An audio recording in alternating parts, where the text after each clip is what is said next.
Yang terhormat Bapak Kepala SMP Negeri 1 Karangano, Bapak Eka Dwi Budi Utama SPD. Yang terhormat Bapak Ibu Guru semuanya, terima kasih telah berkenan untuk hadir pada acara siang hari ini. Pertama-tama, marilah kita panjatkan puji syukur kepada Tuhan Yang Maha Esa. Atas berkat-Nya, kita dapat berkumpul dalam keadaan sehat tanpa kurang suatu apapun. Saya Yohana sebagai moderator akan membacakan susunan acara Diseminasi Budaya Positif pada siang hari ini. Acara yang pertama yaitu pembukaan, yang kedua menyanyikan lagu Indonesia Raya, yang ketiga sambutan dari Bapak Kepala SMP Negeri 1 Karangano, yang keempat inti, dan yang terakhir adalah penutup. Marilah kita awali menginjak pada acara yang pertama yaitu pembukaan. Kita awali kegiatan diseminasi siang hari ini dengan berdoa. Kita berdoa sesuai dengan keyakinan masing-masing. Berdoa dipersilakan. Doa cukup.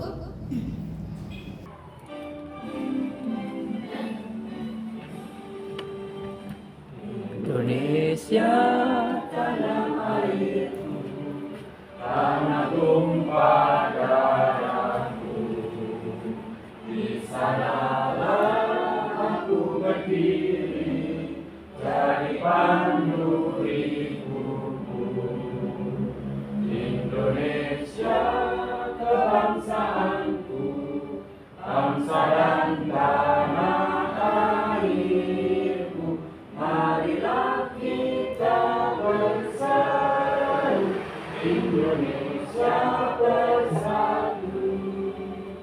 Hiduplah tanahku, hiduplah negeriku, bangsaku, rakyatku semuanya. Bangunlah jiwanya, bangunlah badannya untuk Indonesia Raya. Indonesia Raya, merdeka, merdeka, tanahku, negeriku yang ku cinta. Indonesia Raya, merdeka, merdeka, hiduplah Indonesia Raya. Indonesia Raya, merdeka, merdeka, tanahku, negeriku yang ku cinta. Indonesia Raya, merdeka, merdeka, hiduplah Indonesia Raya. Hadirin dimohon kembali. Acara menginjak acara yang ketiga yaitu sambutan dari Bapak Kepala SMP Negeri 1 Karangano, yang akan diwakili oleh Bapak Wakil Kepala Sekolah Bapak Jambung Suwardono SPD. Waktu dan tempat kami persilakan.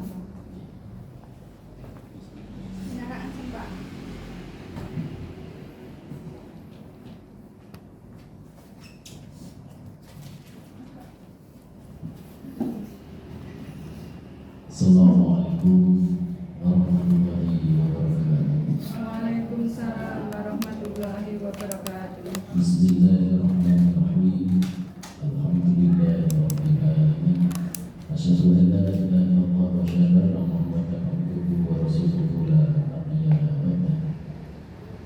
Bapak Ibu rekan-rekan semua, yang pertama dan utama, marilah senantiasa kita panjatkan puji dan syukur kehadiran Allah Subhanahu wa taala yang telah melimpahkan rezeki rasa dan nikmat kepada kita semua, sehingga pada kesempatan hari ini kita dapat berkumpul di ruang ini untuk mengikuti acara diseminasi budaya positif. Bapak Ibu rekan-rekan semua, yang pertama saya memohonkan izin Bapak Kepala Sekolah karena pada kesempatan yang tidak bisa hadir di tengah-tengah Bapak Ibu karena ada acara yang bersamaan, sehingga beliau menugaskan saya untuk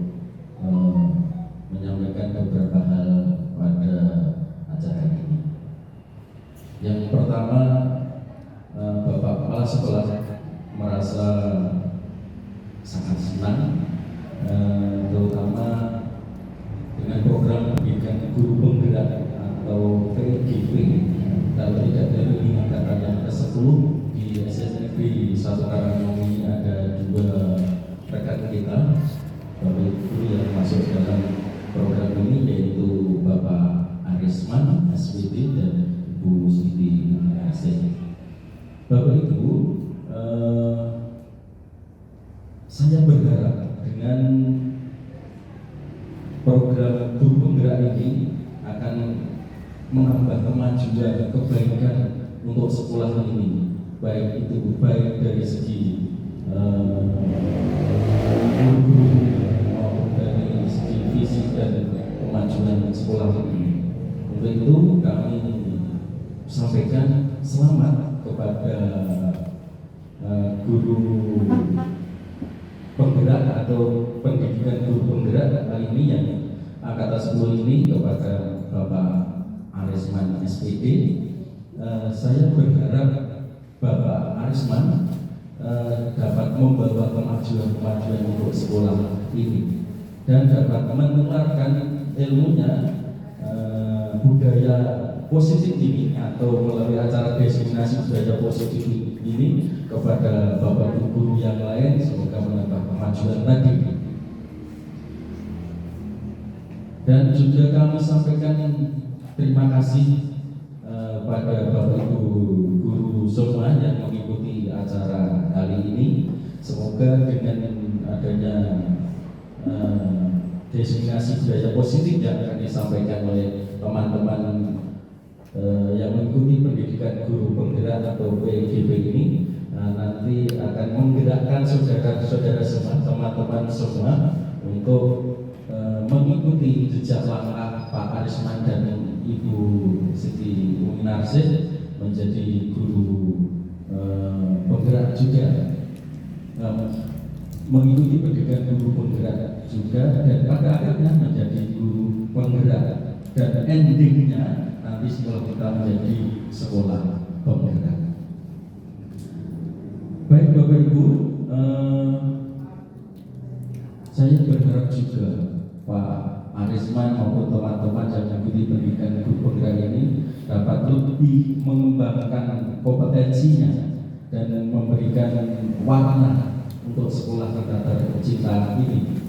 Jadi jangan hanya menjadi pendengar atau sekedar menunggu perintah dari atasan, namun saya berharap teman-teman semua dapat menyumbangkan saran Anda, amat sangat kami rindukan untuk kemajuan sekolah. Dan setelah ini kami mohon izin untuk meninggalkan acara ini karena juga ada bebarengan bersamaan acara yang lain. Sekali lagi selamat mengikuti acara diseminasi budaya positif yang kali ini akan disampaikan bersama dengan Bapak Arisman. Maju terus Pak Arisman, semangat. Dan sekali lagi kami berharap teman-teman yang lain terinspirasi untuk mengikuti jejak langkah Pak Arisman. Demikian, kurang lebihnya mohon maaf. Assalamualaikum warahmatullahi wabarakatuh.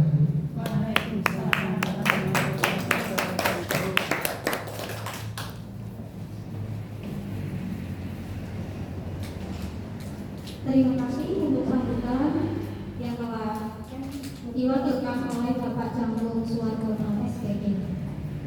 Acara selanjutnya kita memasuki acara inti, yaitu penyampaian materi tentang budaya positif oleh Bapak Arisman SPD.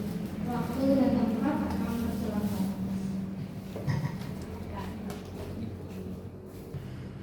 Assalamualaikum warahmatullahi wabarakatuh.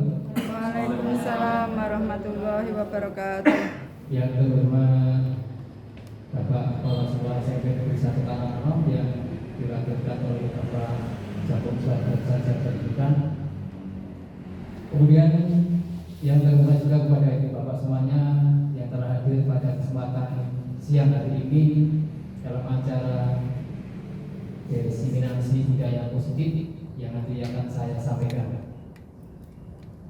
Selanjutnya marilah kita tidak lupa panjatkan puji kehadirat Allah Subhanahu wa taala yang mana sampai pada kesempatan siang hari ini kita masih diberi kesehatan, kesempatan, keselamatan sehingga kita semuanya masih dapat mengikuti acara diseminasi budaya positif yang nanti akan saya sampaikan. Tidak lupa sholawat serta salam kita aturkan juga kepada junjungan Nabi Muhammad SAW. Semoga apa yang telah kita perbuat dan apa yang telah kita lakukan sampai saat ini mendapat syafaatnya di yaumil akhir. Bapak Ibu guru yang saya hormati, bahwasanya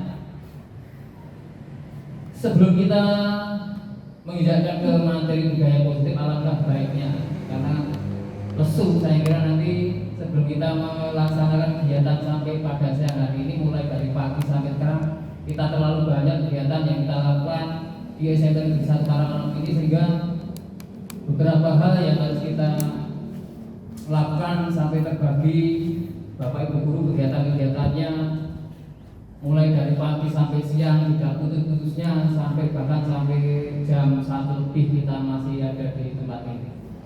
Saya meminta Ibu Bapak guru sebentar untuk ice breaking-nya menyanyi saja biar kita agak fresh untuk melaksanakan kegiatan pada siang hari ini. Saya ingin menyanyikan lagu Bintang Kecil saja biar nanti Ibu Bapak guru semuanya teringat waktu masa kecilnya. Saya yakin masih ingat waktu DT karena aku bisa tahu TK tadi ini ngertinya kok Bintang Kecil. Nah, lagu Bintang Kecil ini saya ingin menyanyikan bersama Ibu Bapak guru yang semua vokalnya diganti I semuanya. Nah, Bintik Kecil. Karena saya yakin dengan lagu ini mengingatkan kita semasa kecil, kemudian bagaimana kita berpikir untuk merubah vokal kita menjadi itu ya sulit sekali. Orang segampang tidak semudah apa yang kita pikirkan. Oh A diganti I, O diganti I.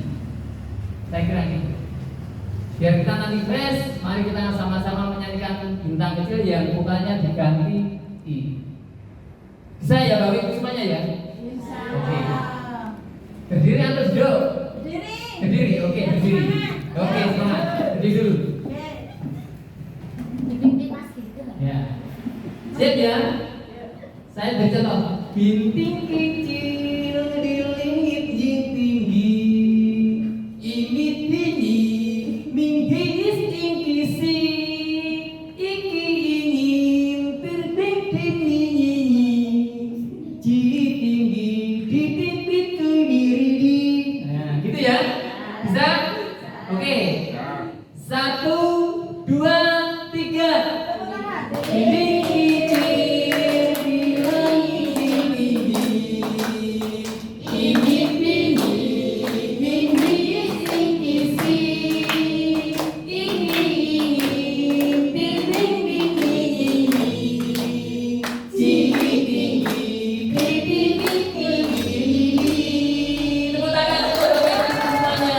Terima kasih atas SDG-nya, mudah-mudahan menambah suasana kita semakin ceria, tidak ngantuk karena waktu yang mulai pagi sibuk banget. Oke, untuk budaya positif, bahwa saya ingin memperkenalkan dulu bahwa dalam pendidikan guru penggerak ini, saya Arisman, sarjana pendidikan dari SMP 1 Karanganyar, mengikuti calon guru penggerak pada angkatan yang ke-10.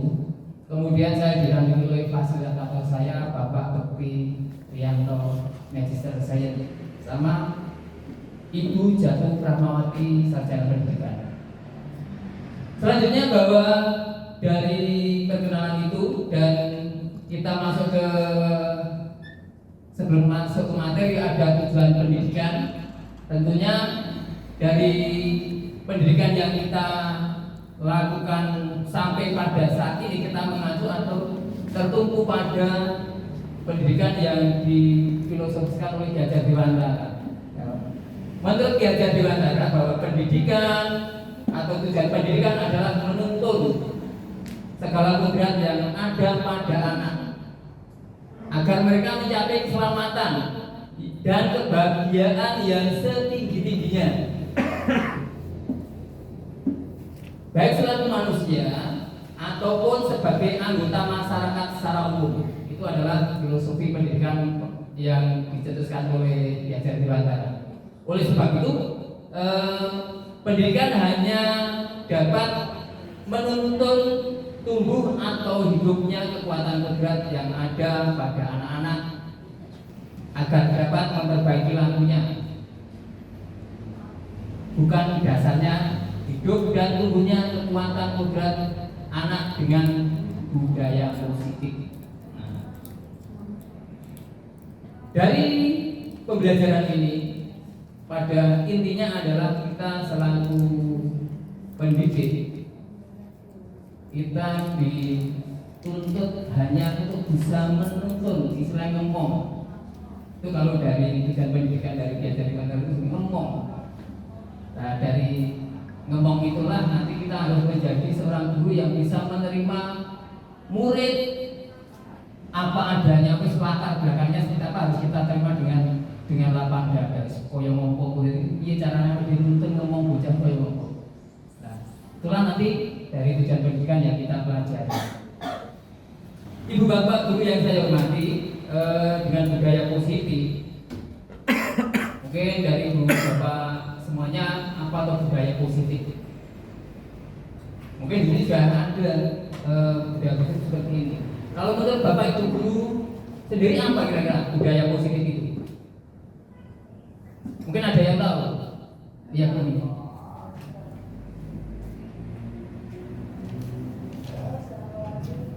Terima kasih atas waktunya. Izin menjawab.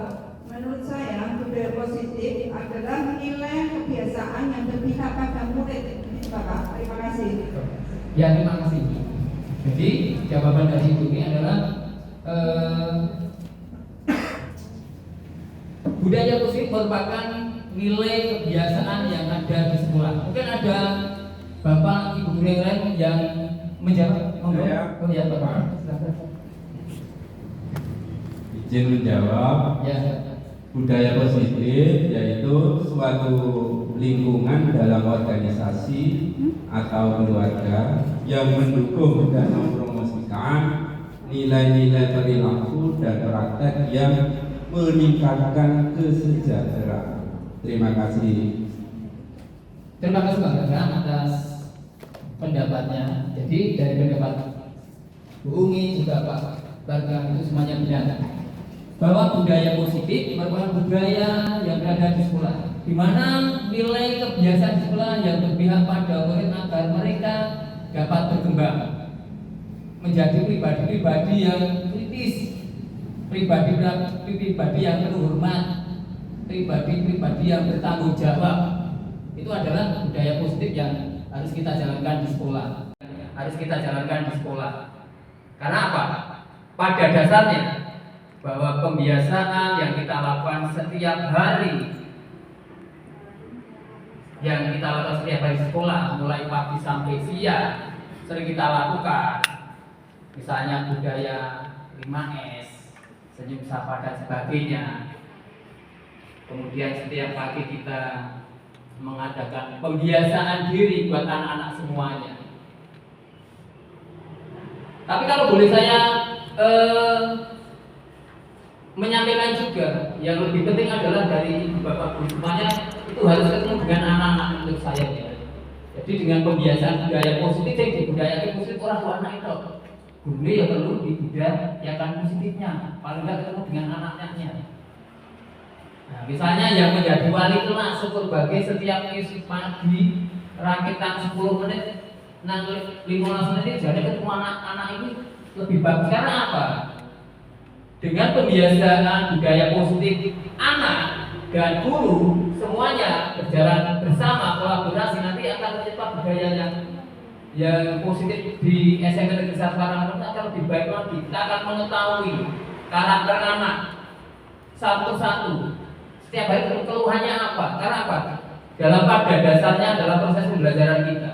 kita tidak lepas dari permasalahan yang ada di setiap anak. Tidak heran ketika kita setiap hari pasti menjumpai anak-anak yang kadang terlambat, kadang sok malah tidur. Nah, karena apa? Yang jelas kita belum mengetahui permasalahan masing-masing anak itu, setiap anaknya belum kita tahu secara penuh. Oleh sebab itu dalam budaya positif ini, selain anak yang kita kita ambil kebiasaan-kebiasaan yang ada pada anak, kita harus mengetahui secara dalam permasalahan yang timbul pada anak seperti apa. Karena pada dasarnya itu kalau sudah anak tidak memiliki sebuah permasalahan buat dirinya, baik yang berat maupun yang tidak, itu akan lebih enjoy, bersemangat dalam menerima dan mengikuti pembelajaran di sekolah.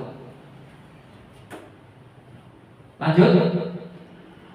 Dari budaya positif ada konsep utama budaya positif, di mana ada perubahan paradigma belajar, disiplin positif, kebutuhan dasar manusia, motivasi perilaku manusia, kemudian ada restitusi posisi kontrol guru, juga ada keyakinan kelas dan sertifikat restitusi. Itu yang ada konsep-konsep dalam budaya positif.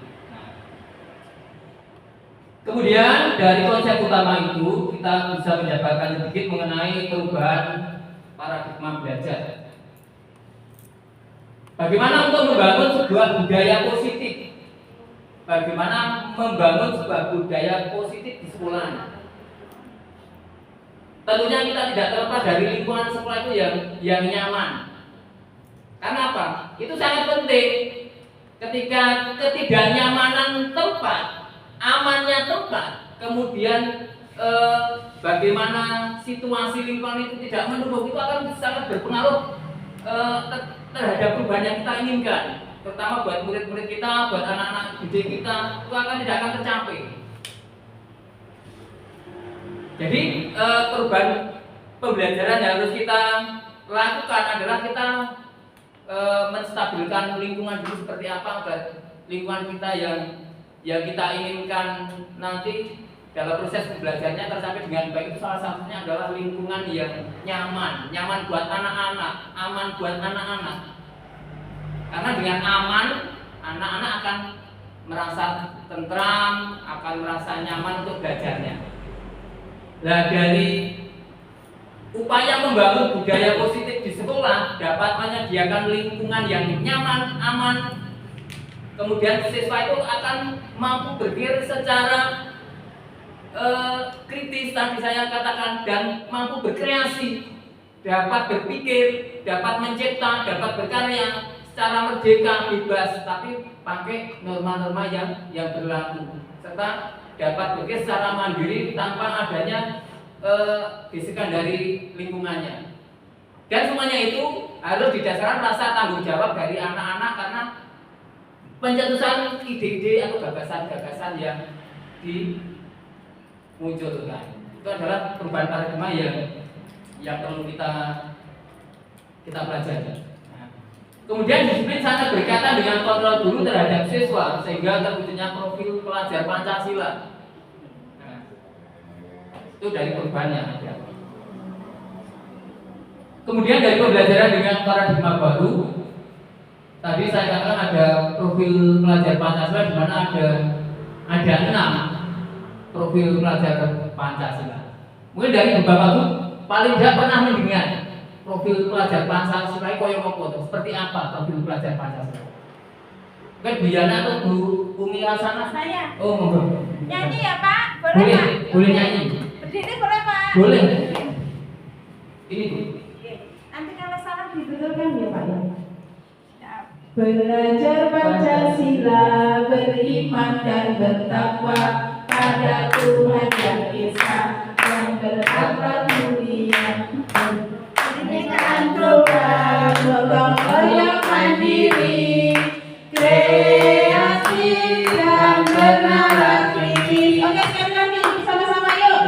Belajar Pancasila, beriman dan bertakwa kepada Tuhan yang Esa dan berakhlak mulia, berkebinekaan global, gotong royong mandiri, kreatif dan bernalar kritis. Terima kasih Ibu Dwi.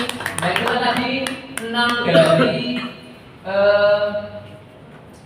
pembelajaran profil pelajar Pancasila. Jadi ada 6 profil yang tadi sudah dinyanyikan oleh Bumi Hasanah. Kemudian dari pembelajaran paradigma mengenai profil pelajar Pancasila, tentunya ada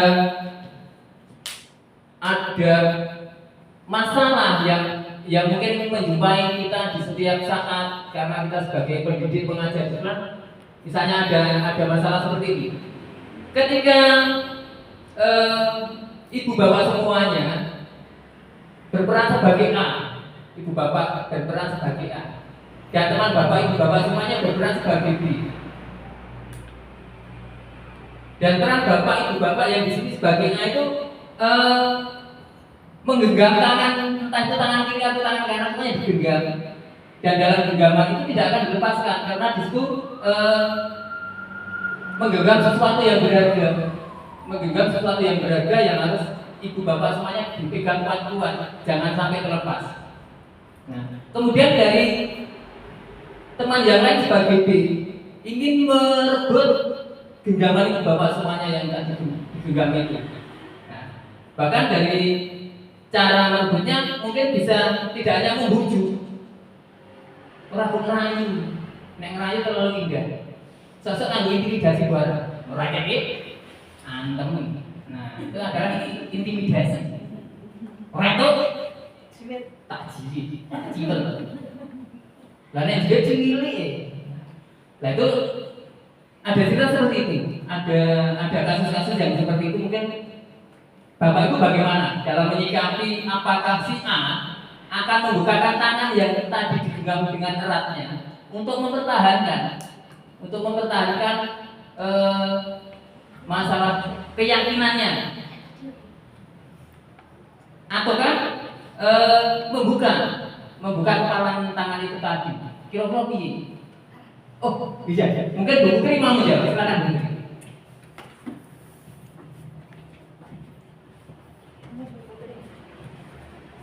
Baik, tadi pertanyaannya apabila kita menggenggam sesuatu yang berharga gitu ya Pak. Ya. Nah ini kira-kira kita akan membuka kepala Tangan itu, kita. tangan itu atau tidak? Ya. Nah saya melihat dari 2 sudut pandang ya Pak. Yang sudut pandang pertama itu sesuatu yang kita genggam itu misalkan benda atau barang berharga. Contohnya saya punya emas batangan misalkan, emas antam 5 gram, saya taruh di telapak tangan saya, terus saya genggam. Kemudian ada orang yang meminta, entah itu menggunakan kata-kata atau dengan apakah kekerasan atau melalui fisik. Nah, kalau menurut saya itu karena barang yang saya genggam itu berharga, maka saya akan berusaha dengan sebaik tenaga untuk mempertahankan agar kepala kanan saya yang isinya logam mulia tadi emas batangan tadi tidak terbuka dan tidak diambil oleh orang lain. Seperti itu.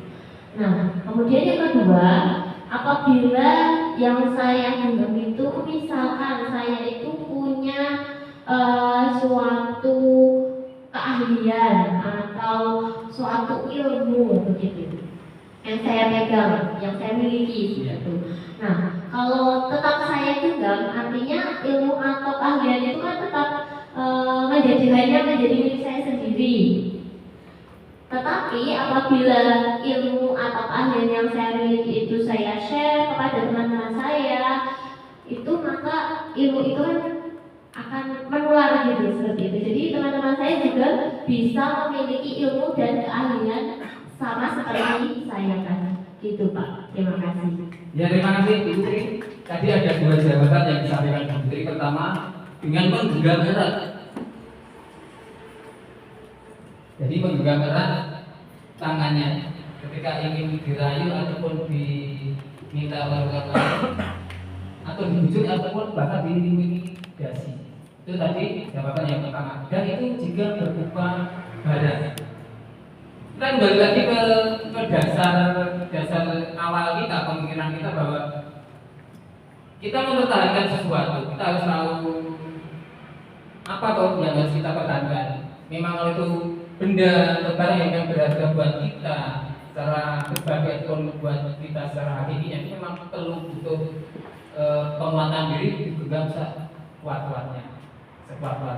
Itu kalau menurut begitu tadi seperti itu, benar sekali. Jadi kalau kita yang kedua tadi dikatakan bahwa kalau ilmu mau satu cukup diri, artinya seperti itu. Bahwa bagaimana yang jawaban yang kedua ada dua versi yang kedua bahwa dia akan memberikan genggamannya dan membuka genggamannya untuk memberikan ilmu yang mereka miliki atau yang dia miliki. Pada dasarnya bahwa wong Jawa nek punya istilah digimbal ya ora kembali, dibuang ya ora merusak agak ilmu. Artinya apa? Artinya ketika kita memiliki ilmu, kita sampaikan kepada orang lain tidak akan tahu dan mereka akan selalu memberikan ingatan bahwa dirinya bahwa ini bisa ilmu ini oleh putri, ilmu ini oleh putri, selalu berkembang, akan selalu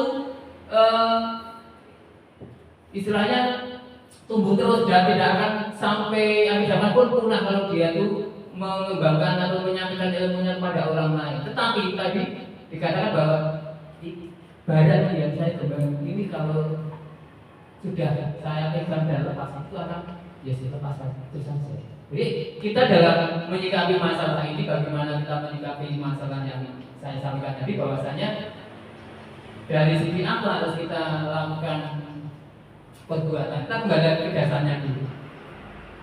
Ya, kita kembalikan. Kalau kita dalam pendidikan kepada anak kita kembalikan kepada anaknya dalam dasar-dasarnya anak seperti apa. Lanjut ya, dari apa yang saya sampaikan dari masalah ini bahwa ada dua jawaban bisa untuk dilepas ataupun dipegang secara kuat.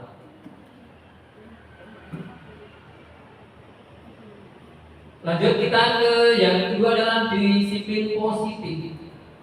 Nah, tadi disampaikan bahwa dalam pertemuan ini kita akan membudayakan budaya positif dan disiplin positif itu seperti apa. Kita tidak masuk ke disiplin positifnya dulu, mungkin dari Bapak Guru semuanya disiplin itu apa tuh? Nah, saya walaupun tahu apakah disiplin, kadang ya foto sih ada definisi disiplin. Mungkin ada itu Bapak Guru yang bisa membantu menjawab mengenai disiplin dulu. Monggo Pak Diki.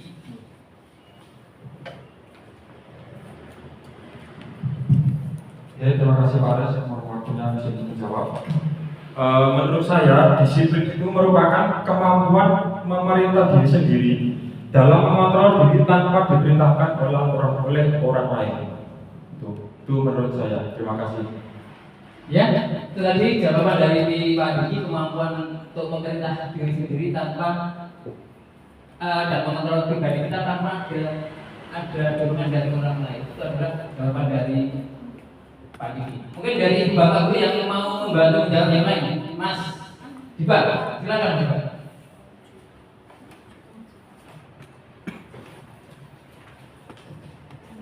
Baik, izin menjawab Pak Aris. Menurut saya di situ yaitu kemampuan untuk mengendalikan diri dan bertindak sesuai aturan yang ada. Mungkin cukup Pak Aris. Terima kasih Mas Diba. Dari apa yang telah dijawab oleh Mas Diba juga Mas Diki adalah benar.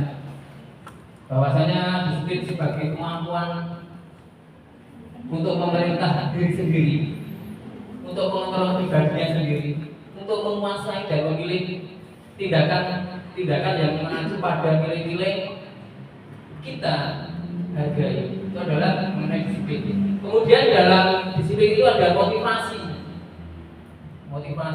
ada motivasinya.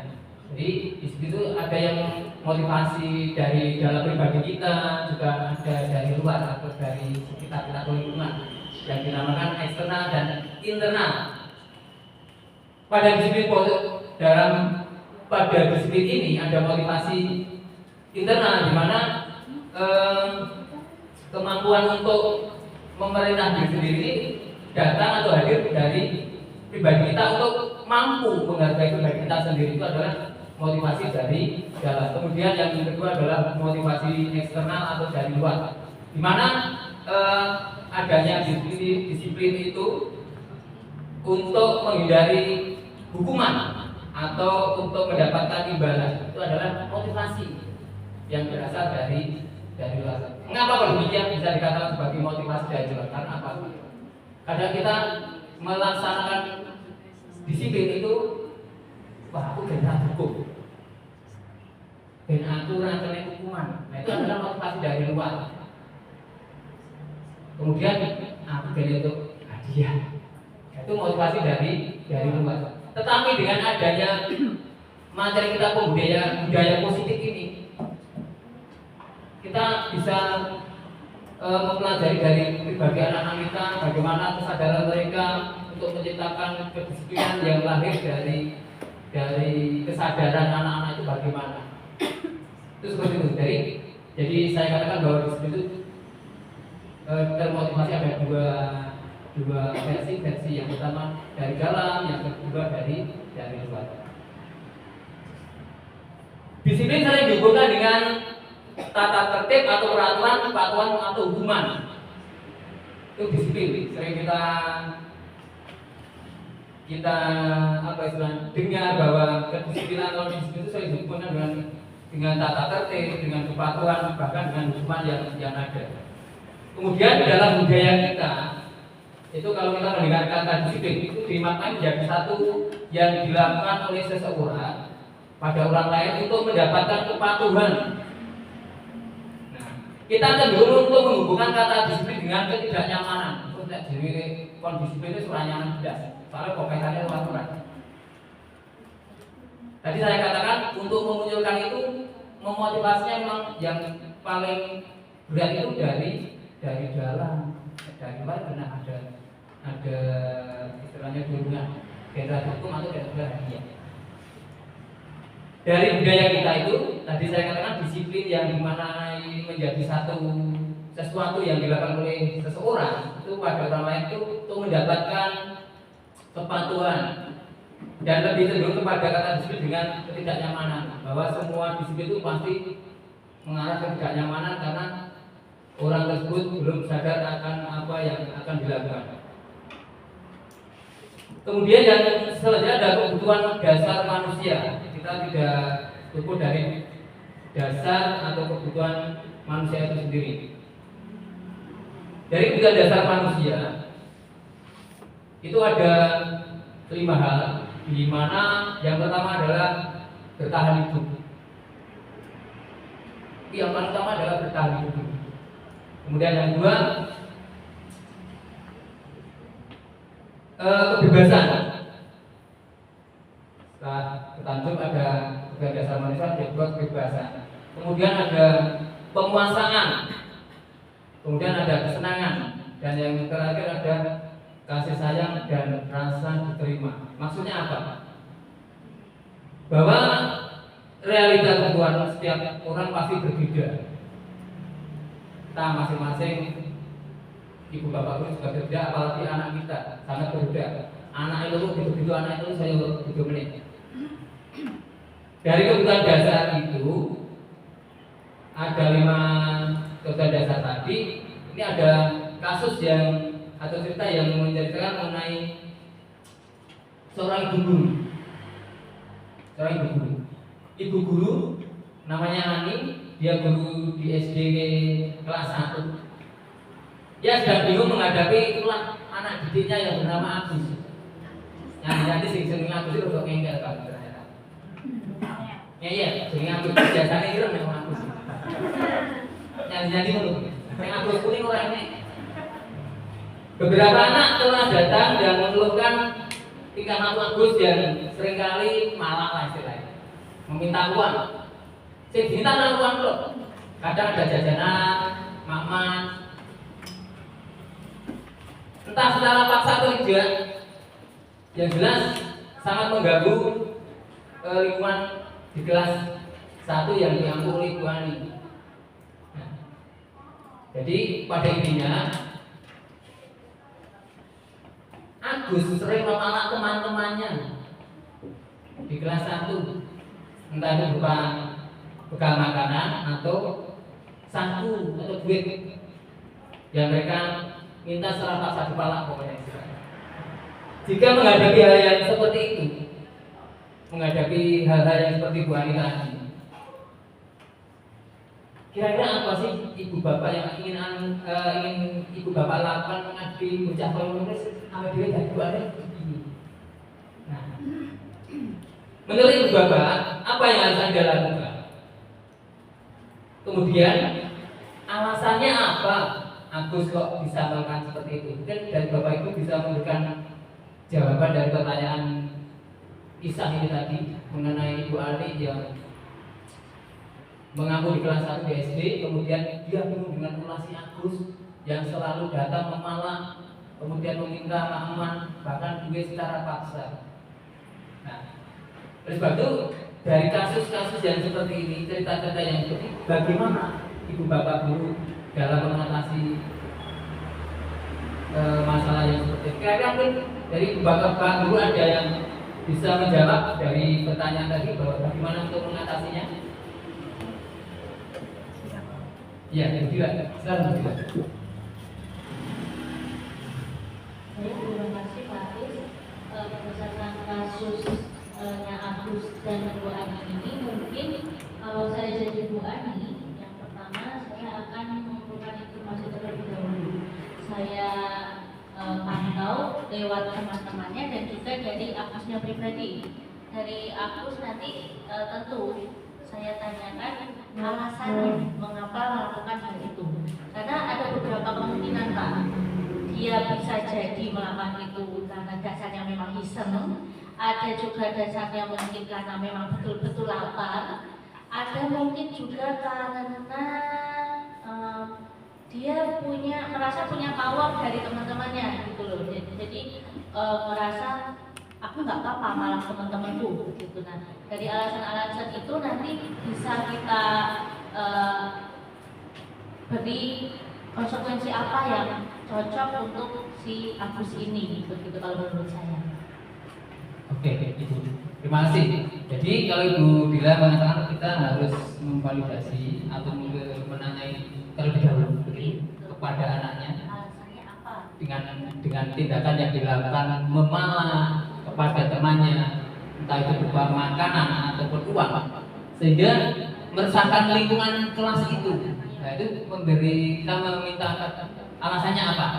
Kita memang benar bahwa setiap permasalahan yang hadir di tengah-tengah anak-anak itu memang kita harus mencari solusi yang terbaik buat anak kita, juga jangan sampai anak kita merasa terbebani oleh apa yang mereka lakukan. Tapi paling tidak kita memberikan solusi yang terbaik buat mereka. Salah satunya kita bertanya dulu, mengapa? Alasannya apa?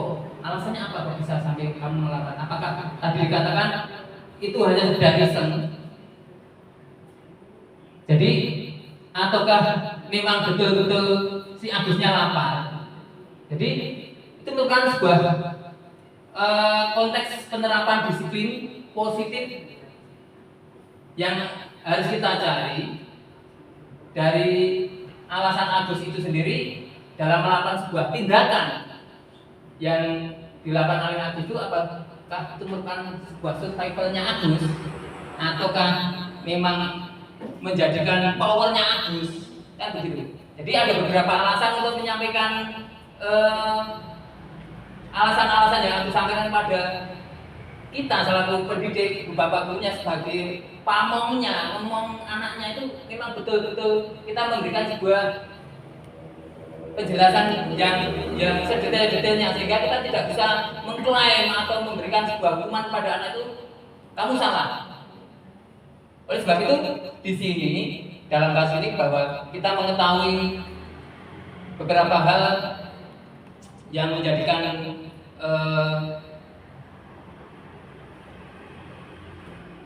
jawaban dari kebutuhan dasar manusia itu sendiri, bahwasanya dari kasus yang ada bahwa dengan bertanya kepada anak, klarifikasi dulu, kemudian kita mencari alasannya seperti apa, kita akan tahu duduk permasalahannya, penyelesaiannya harus seperti apa. Nah, jadi dari masalah itu kita menemukan beberapa hal, misalnya dari survivalnya atau bertahan hidupnya, cara untuk mempertahankan dirinya, kok lapar tak raya ya, tak jalan duit jajan. Nah, misalnya seperti itu. Itu dari powernya iki lho aku Agus wong sing gede. Ataukah mungkin kebebasan. Agus mungkin merasa bosan dengan apa yang telah diberikan oleh ibunya. Sangune koyo ngene terus, Bu.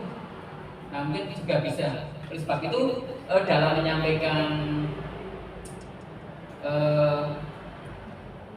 jawaban ataupun balasan kepada anak didik kita, bahwa kita harus dapat memberikan alasan-alasan yang tepat dengan jawaban yang telah diberikan kepada kita. Itu harus dimampu ya. Penyelesaian harus ada, solusinya harus tepat kepada anak didik kita. Lanjut bahwa dari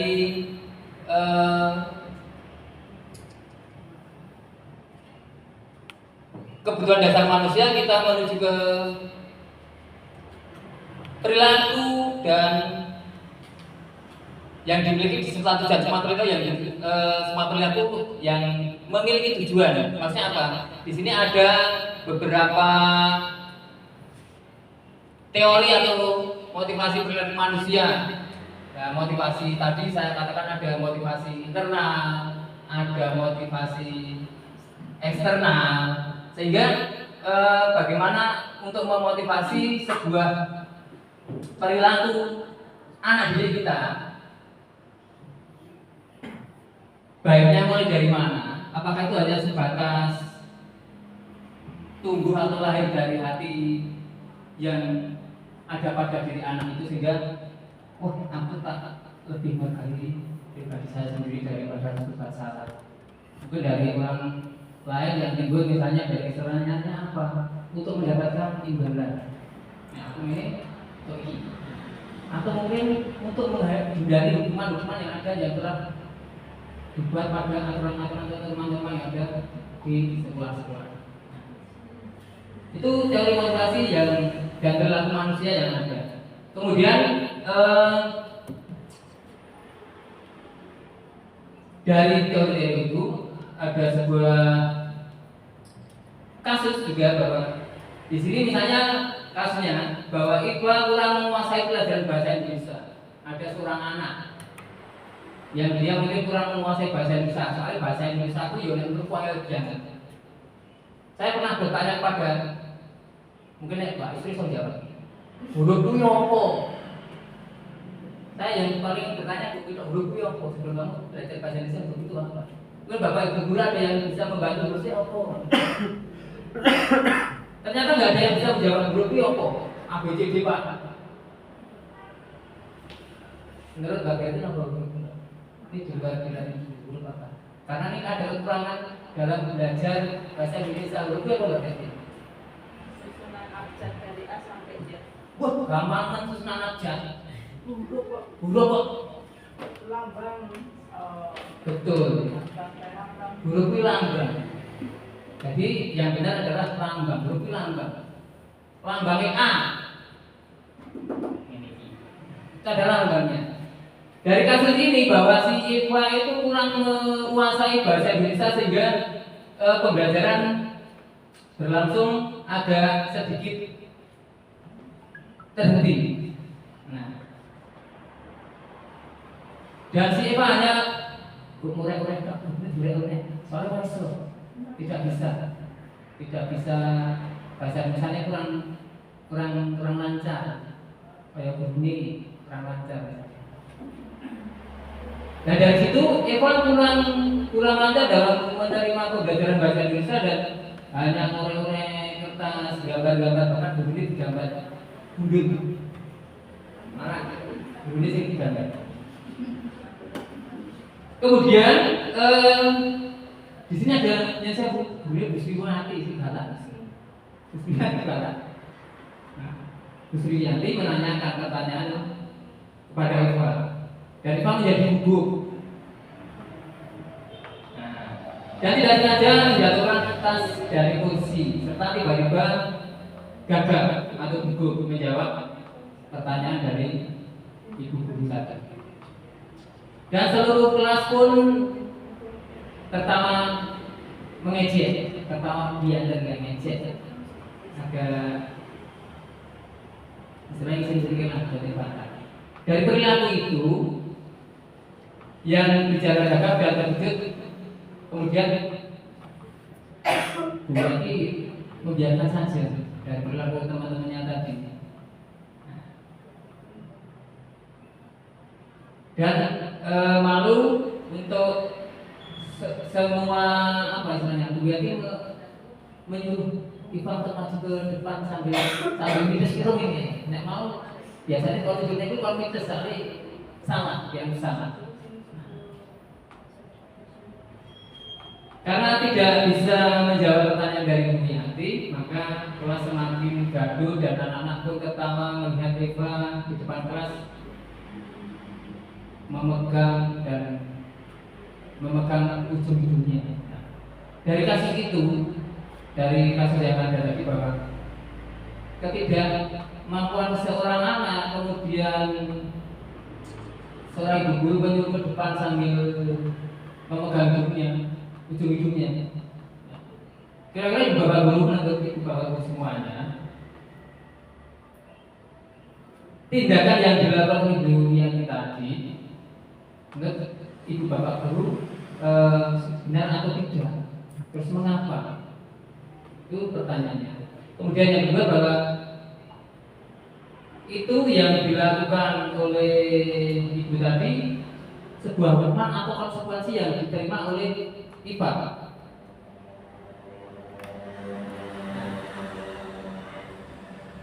Jelas atau malah belum? Intinya bahwa seorang murid Iva tidak bisa mengikuti pelajaran bahasa Indonesia terus disuruh maju.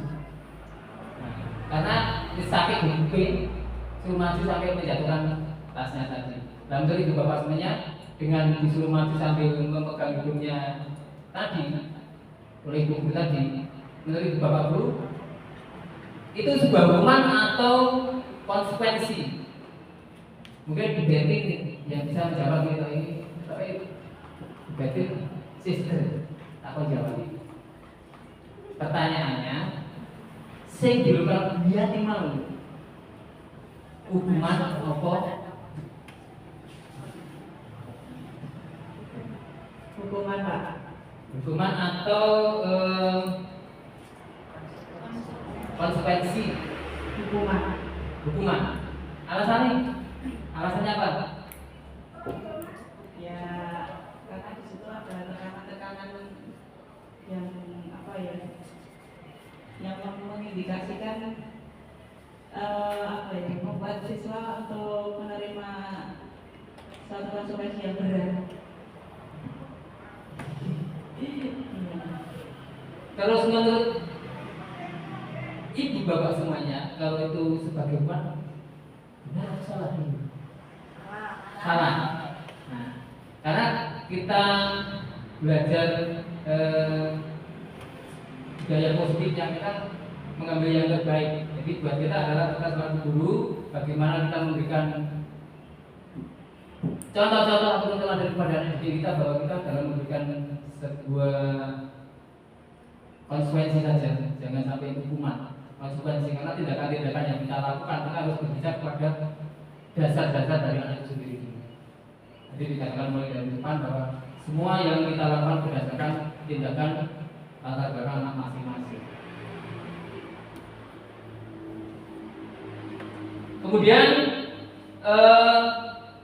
kita berlatih mengenai hukuman atau konsekuensi. Misalnya tadi ada hukuman kita berlatih dari kalimat misalnya atau perilaku atau perintah kita. Lari kita menyuruh lari mengelilingi lapangan karena terlambat. Saya masih ingat waktu di SMA itu terlambat untuk begini lapangan. Saya masih ingat betul ketika terlambat disuruh lari mengelilingi lapangan. Kemudian dari tindakan yang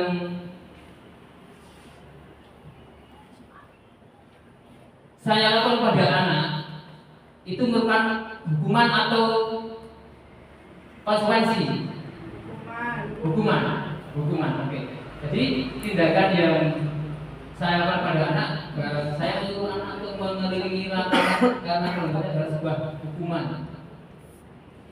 Kemudian misalnya kita membersihkan tumpahan air yang berada di lantai atau kopi yang berada di lantai karena tidak sengaja kita masuk di ruang kelas ruang guru ada kopi, terus kemudian tidak sengaja kita tersenggol oleh tangan kita dan tumpah. Kira-kira itu perlu hukuman atau konsekuensi? Konsekuensinya apa? Karena sudah menumpahkan membereskan. Betul, konsekuensinya adalah membereskan. Jadi kita harus mampu membedakan antara hukuman, membedakan antara konsekuensi yang harus diterima oleh seorang anak itu seperti apa. Karena pada dasarnya bahwa kita tidak boleh memberikan sebuah hukuman pada anak. Karena pada materi ini adalah bagaimana kita memberikan sebuah budaya positif kepada anak didik kita.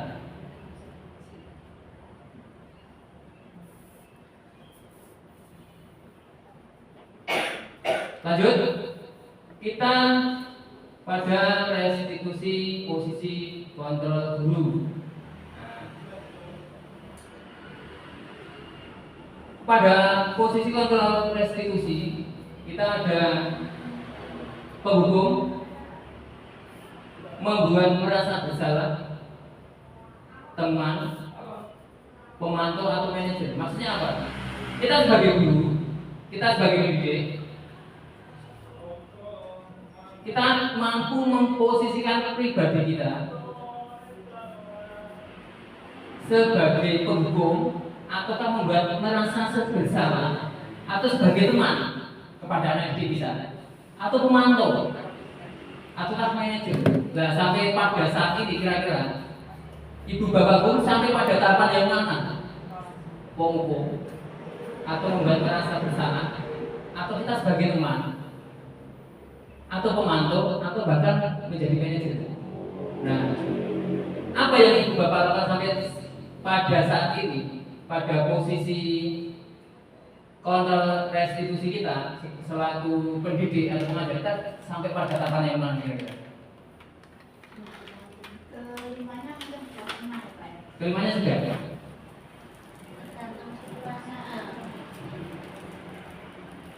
Yang terbaik pernah, yang kurang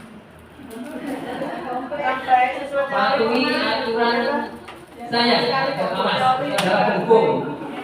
Jangan berteori juga sering. Ini kita yang paling ada hukum ya. Nah, mudah-mudahan dengan materi yang saya sampaikan ini mungkin ibu bapak pun mampu merubah sedikit demi sedikit dan kita tinggalkan tindakan kita mungkin menghubungi kita longi ganti. Kita bisa berbuat yang lebih bijak kepada anak didik kita, misalnya menjadi teman, ya, menjadi teman. Karena apa? Kalau anak didik kita itu kita deketin, kita dari hati-hati kepada anak didik kita, saya yakin mereka juga akan memanusiakan manusia istilahnya. Jadi bagaimana kita dapat menghargai mereka, kita mampu untuk mensupport mereka belajar. Saya yakin anak didik kita juga akan mensupport kita selalu teman di sekolah sebagai pendidiknya atau sebagai gurunya. Kemudian yang selanjutnya ada pemantau. Nah, pemantau ini juga gampang hilangin, memantau anak kita. Apa yang telah kita lakukan itu akan bercermin buat anak didik kita juga. Misalnya, apa yang telah kamu lakukan? Ya pemantau. Apa yang telah kamu lakukan? Karena di sini nanti kembali lagi ke anak didik kita, tingkat kesadaran anak didik kita, dan kita mulai awali lagi dengan kita sebagai didik di sini. Yang selanjutnya adalah manajer, di mana kita selaku manajer seharusnya mampu memberikan hal yang meyakinkan buat anak didik kita, meyakinkan anak didik kita menjadi seorang pelajar, sebagai murid, sebagai siswa yang mandiri, betul-betul bisa memberikan kenyamanan buat mereka. Terus sebagai manajer seperti itu, memberikan kenyamanan yang jelas. Jadi bagaimanapun kita selaku pengajar didik kita harus mampu memberikan kenyamanan buat mereka. Padahal selaku manajer, misalnya di sini ada, jika kamu memperbaiki ini menunjukkan apa tentang diri kamu, itu kan memberikan rasa pada anak didik kita untuk bisa meyakinkan dirinya bahwa saya bisa lebih baik. Itu kalau kita berperilaku sebagai manajer. Lanjut dari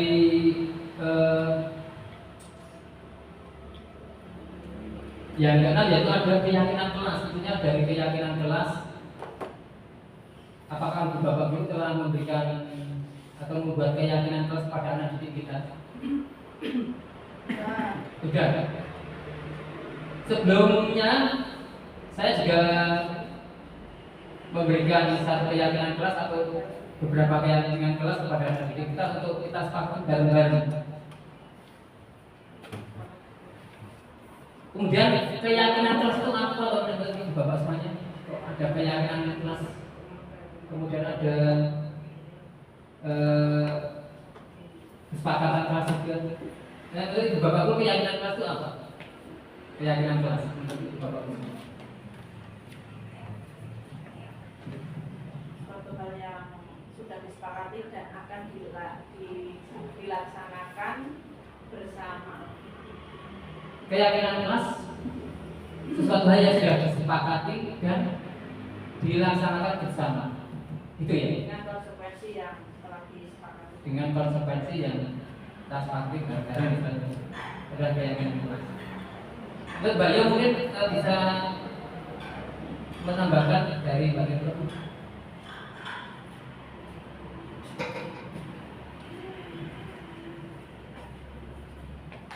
Baik, terima kasih waktunya Cis. Saya izin menjawab.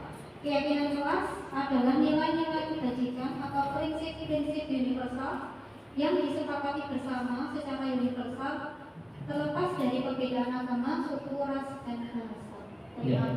Terima kasih Bu Yana. Jadi keyakinan kelas menurut Bu Yana sebagai nilai-nilai yang nilai-nilai kebajikan atau prinsip-prinsip yang secara umum yang disepakati bersama, secara umum juga lepas dari perbedaan, entah itu di mana ada suku, ras, agama, bahasa. Nah itulah nanti yang bisa dijadikan jadi sebuah definisi keyakinan kelas. Jadi menurut Gosen dalam bukunya tahun 1998 bahwa suatu keyakinan akan lebih memotivasi seseorang dari dalam atau intrinsik. Jadi seseorang akan lebih bersemangat untuk menjalankan keyakinan daripada hanya sekedar mengikuti peraturan. Nah, dari keyakinan-keyakinan itulah nanti timbul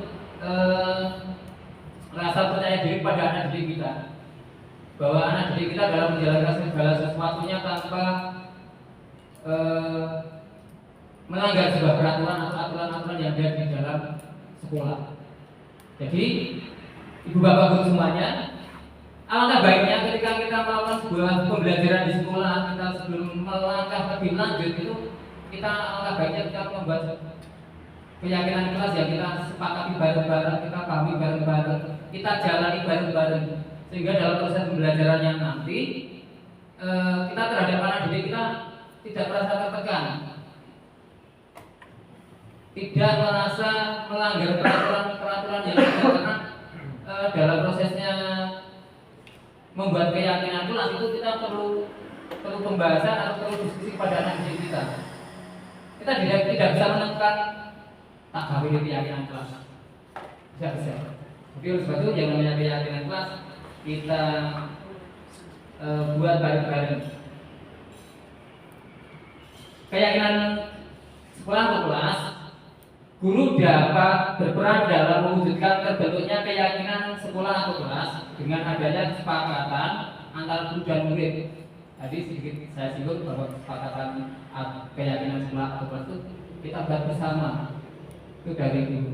Kemudian keyakinan sekolah atau kelas berupa pernyataan yang positif atau umum yang mudah diingat oleh anak didik kita, sehingga dapat diterapkan atau diterapkan pada lingkungannya masing-masing, kelasnya masing-masing.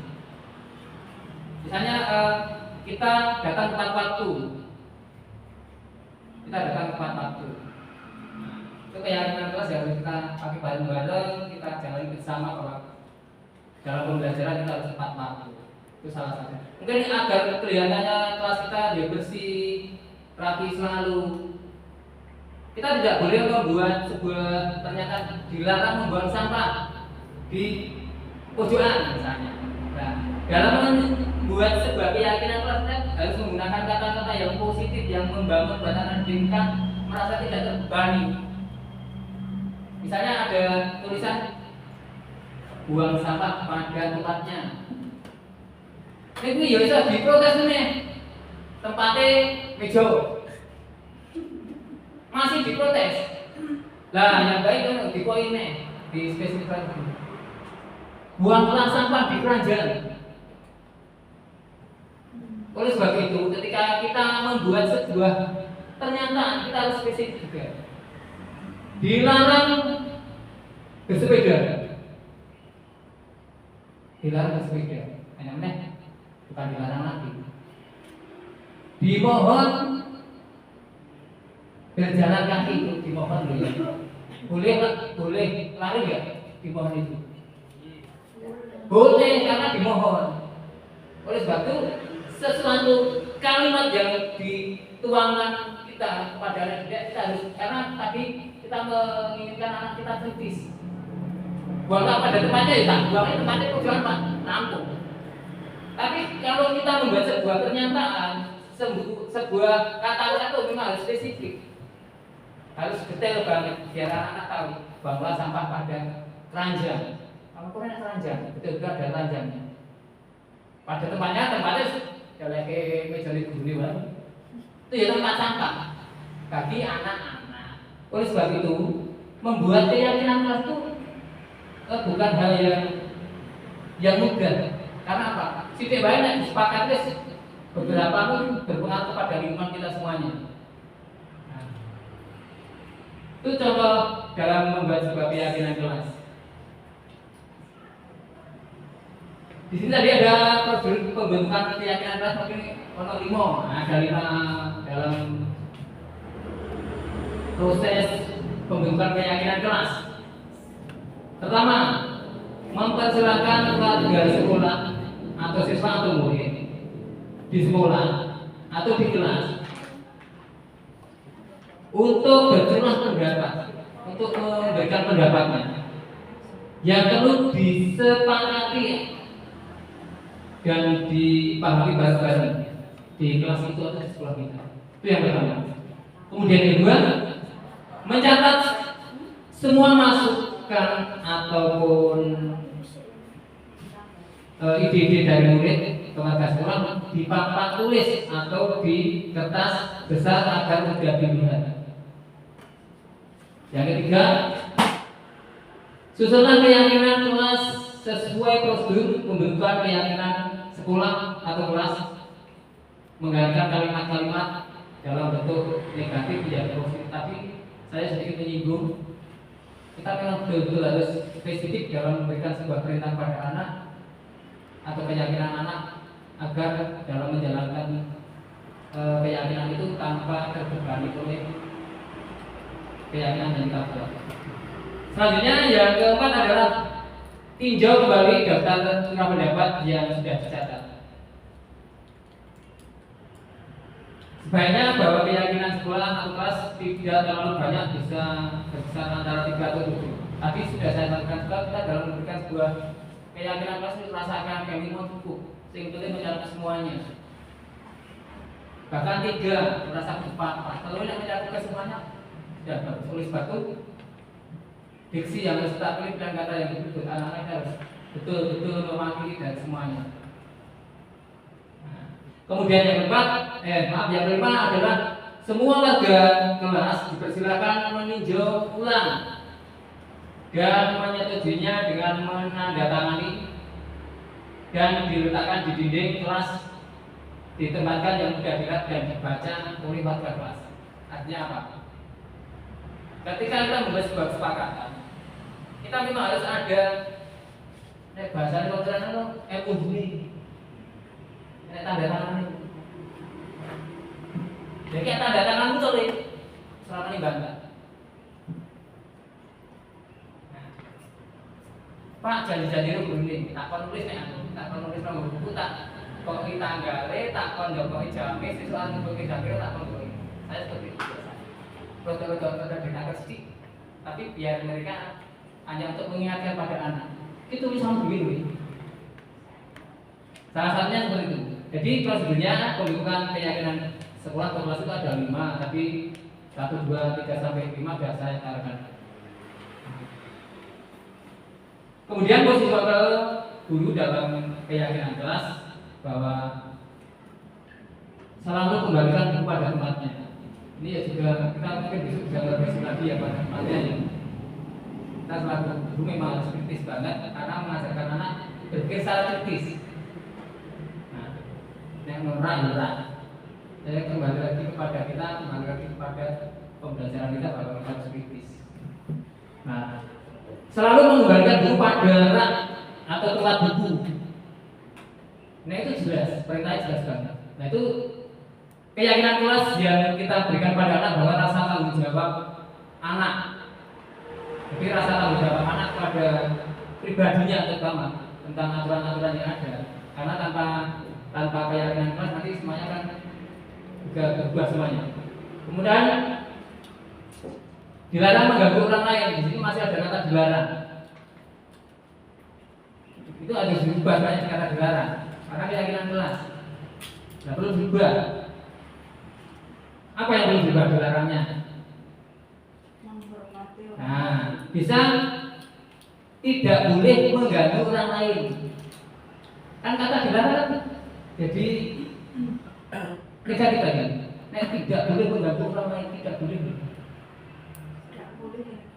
Negatif kan tidak boleh.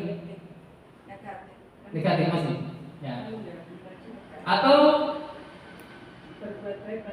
berbuat baik pada orang lain atau menghargai orang lain itu lebih baik. Saya kira itu. Jadi kata-kata yang menghormati orang lain itu bisa timbul karena keyakinan kelas yang kita buat atau posisi kontrol kita selaku guru dalam keyakinan kelas itu dapat kita hadirkan dari pemikiran-pemikiran kita sendiri dan kita tawarkan pada anak didik kita juga. Kemudian yang selanjutnya ada hadir sekolah 15 menit sebelum pembelajaran dimulai. Kita sudah mengadakan semuanya, menghormati orang lain, komitmen pada tujuan.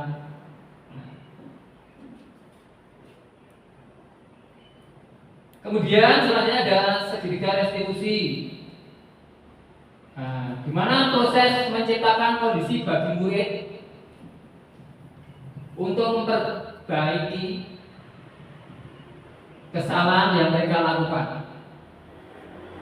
sehingga mereka kembali kepada kelompok ataupun dengan karakter mereka yang lebih kuat adalah segitiga restitusi. Melalui restitusi guru dapat membantu murid menjadi lebih memiliki sebuah tujuan, kedisiplinan positif, kemudian serta memulihkan dirinya setelah berbuat salah. Selanjutnya adalah membantu murid untuk jujur pada dirinya sendiri dan mengevaluasi dampak dari kesalahan yang dilakukan. Kemudian yang ketiga adalah memberikan penawaran bukan paksaan. Jadi dalam segitiga restitusi ini bagaimana kita selaku guru, selaku pendidik kita memberikan sebuah solusi-solusi atau jawaban-jawaban yang telah ada permasalahan yang terada yang dilakukan oleh anak-anak itu sendiri, sehingga kita memberikan sebuah gambaran tentang apa yang harus dilakukan oleh anak didik kita dengan kesalahan yang dilakukan. Dalam segitiga revolusi kita ada validasi tindakan yang salah. Apanya ada validasi tindakan yang salah. Kemudian ada yang menanyakan keyakinan. Kemudian ada yang menstatuskan identitas. Dari tahapan ini, misalnya yang pertama ada menstatuskan identitas. Tadi ada beberapa kasus, ada beberapa permasalahan yang saya sampaikan, kemudian Ibu Bapak Guru semuanya juga menjawab bahwa berbuat sama itu misalnya hal yang biasa dan manusiawi. Karena pada dasarnya manusia itu tetap berbuat salah, pasti melakukan kesalahan, bukan tetap berbuat salah, tapi pasti melakukan tindakan salah, pasti mengalami. Nah, tugas kita apa selaku guru dan pendidik, bagaimana kita memberikan sebuah solusi pada anak didik kita. Nah, memberikan sebuah pemikiran bahwa apa yang dilakukan oleh kita, anak didik kita adalah salah dan harus melakukan perubahan-perubahan agar tindakan-tindakan yang selanjutnya tidak terulang lagi. Tahap ketiga institusi selanjutnya adalah validasi tindakan yang salah, di mana sebuah tindakan itu kita harus mengacu kepada sesuatu yang pembenaran, di mana misalnya ada padahal kamu bisa untuk melakukan sesuatu yang lebih buruk dari apa yang kamu lakukan. Dan mereka anak itu harus sadar, oh kita lakukan salah, kita lakukan validasi tindakan yang salah, dan anak itu harus sadar dengan perilaku yang dilakukan kepada orang lain, divalidasi. Kemudian yang ketiga ada menanyakan keyakinan kelas tadi sampai keyakinan kelas juga bahwa dari kesalahan yang anak-anak lakukan, kita bisa bertanya, anak-anak sudah percaya dengan apa yang dilakukan, keyakinan atau telah melakukan tindakan yang melanggar keyakinan kelas yang anak-anak buat. Itu kita bisa meyakinkan pada anak didik kita. Oleh sebab itu dengan adanya keyakinan kelas kita buat, kita lakukan bersama anak-anak untuk meminimalisir sebuah kesalahan yang dilakukan oleh anak didik kita.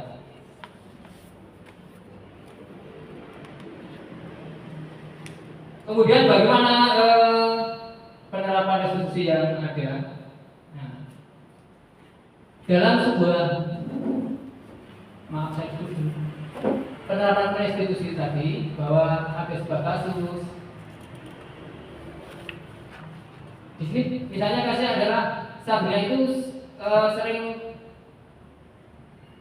bangun terlambat atau terlambat ke sekolah, dan dia harus buru-buru sekolah.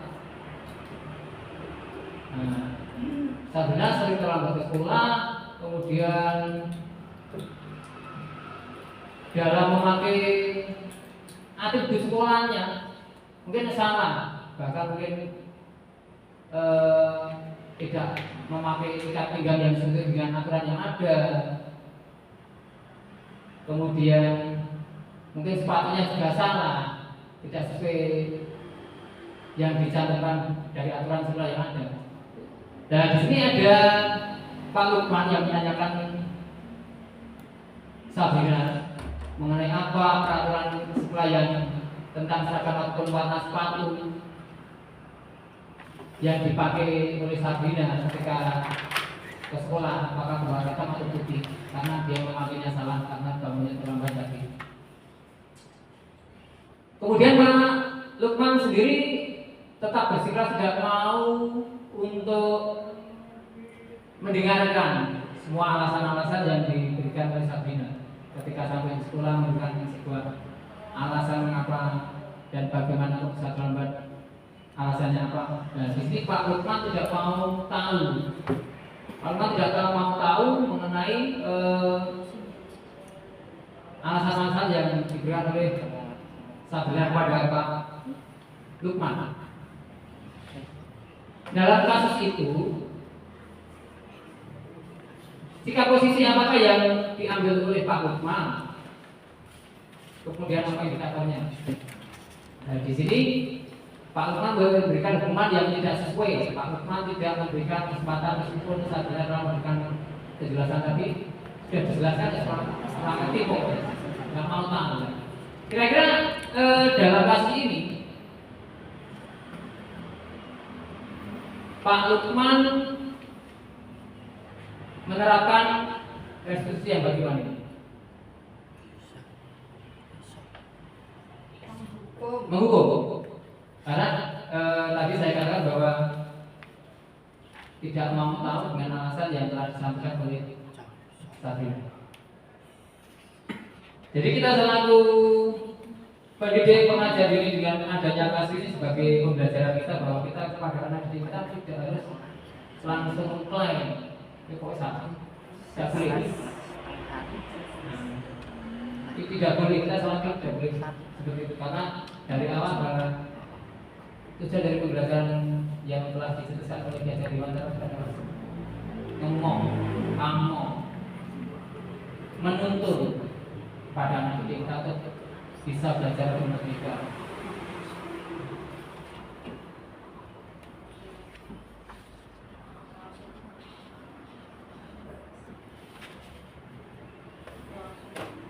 Kemudian bila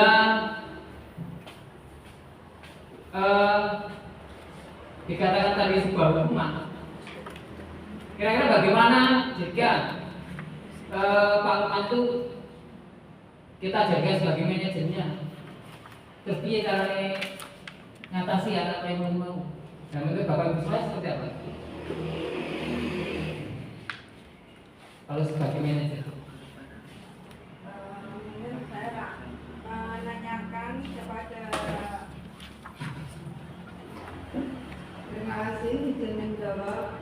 Mungkin posisi Pak Lukman sebagai manajer yaitu menanyakan kepada si Sabrina dulu mengapa dia terlambat, kemudian mengapa dia tidak menggunakan sepatu sesuai peraturan sekolah. Jadi mencari tahu dulu penyebabnya, apa yang menyebabkan dia terlambat, bukan langsung memberikan hukuman atau memberikan apa ya istilahnya konsekuensi atau sebagai hukuman dari si Sabrina tersebut, tapi lebih menanyakan dulu, diajak ngobrol dulu, kemudian memang kita menggunakan segitiga restitusi yaitu menstabilkan identitas dulu kepada Sabrina, kemudian kita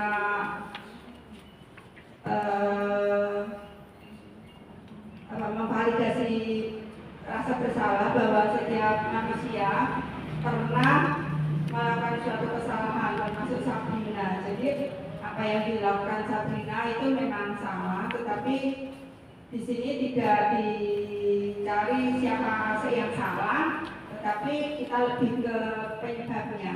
Kemudian hal itu nanti dikaitkan dengan keyakinan keras yang ada, seperti kesepakatan kelas atau keyakinan keras yang ada, misalnya datang tepat waktu. Begitu, mungkin itu yang bisa saya sampaikan, Pak. Terima kasih.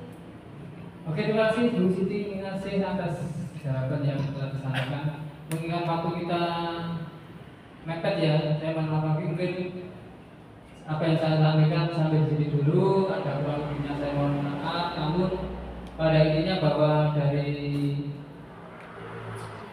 budaya positif ini kita bisa memberikan masukan pada anak didik kita dan bagaimana kita memberikan sebagainya pada anak didik kita bahwa budaya positif kita tanamkan mulai dari dasar. Pada intinya seperti itu. Jadi dari dasar dan pada intinya lagi kita juga selalu guru, kita harus memberikan tauladan dan contoh-contoh yang terbaik buat anak didik kita sehingga mereka secara tanpa disadari telah mengikuti apa yang kita kerjakan. Saya kira itu yang bisa saya sampaikan buat ibu bapak ibu semuanya. Kurang lebihnya saya mohon maaf. Assalamualaikum warahmatullahi wabarakatuh. Waalaikumsalam warahmatullahi wabarakatuh. Mungkin kita testimoninya sampai yang Mbak Dila. Terima kasih ya Pak ya. Baik, terima kasih atas waktunya. Menarik sekali Pak Aris materi pada siang sampai sore hari ini. Tentunya banyak sekali pelajaran yang kita ambil, terlebih terkait bagaimana cara menangani murid yang memanusiakan manusia. Karena mungkin sebelumnya kita ketika menangani murid banyak emosinya, kemudian masih merasa bahwa kita ini yang benar, anak yang harus selalu salah. Begitu dengan adanya ilmu baru tadi, terutama dalam skill dan restitusi, kedepannya kita bisa lebih bijak lagi dalam menangani permasalahan setiap anak-anak yang masih berbeda. Gitu. Terima kasih Mbak Dila atas umpan baliknya bahwa pada dasarnya kita harus memberikan pengertian kepada anak didik kita, menjadikan mereka dapat belajar sebagiannya anak itu dengan dasar bahwa kita harus menyesuaikan dengan kondisi anak dan kondisi zaman yang ada. Saya kira itu. Terima kasih buat teman-teman yang sampai pada sore hari ini bersama saya. Ada kurang lebihnya, sekali lagi saya mohon maaf. Itu ya, terima kasih. Sampai jumpa warahmatullahi wabarakatuh. Waalaikumsalam warahmatullahi wabarakatuh.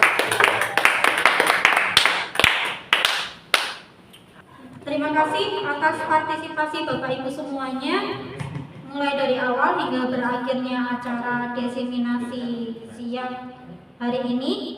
Semoga materi yang telah disampaikan oleh narasumber kita tadi dapat bermanfaat bagi kita semua dan dapat kita terapkan selanjutnya. Saya sebagai moderator memohon maaf apabila ada tutur kata maupun sikap saya yang kurang berkenan selama memandu acara diseminasi hari ini. Marilah kita tutup acara ini dengan berdoa bersama. Berdoa sesuai keyakinan masing-masing, dipersilakan.